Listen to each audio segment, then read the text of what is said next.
মুনাফিকেরা একবার হযরত আয়েশা রাদিয়াল্লাহু তাআলা আনহা এর প্রতি অপবাদ দিল।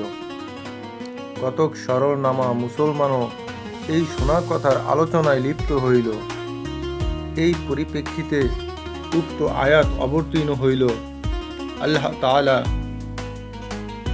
ইরশাদ করেন, তোমরা ওই সময় আযাবের উপযুক্ত হইয়া যাইতে যখন তোমরা আপন জবানে এই খবরকে একে অপরের নিকট হইতে বর্ণনা করিতেছিলে এবং আপন মুখসমূহ দ্বারা এমন কথা বলিতেছিলে যাহার বাস্তবতা সম্পর্কে তোমাদের কোনো জ্ঞান ছিল না, আর তোমরা ইহাকে হালকা ব্যাপার মনে করিতেছিলে, অর্থাৎ ইহাতে কোনো গুনাহ নাই,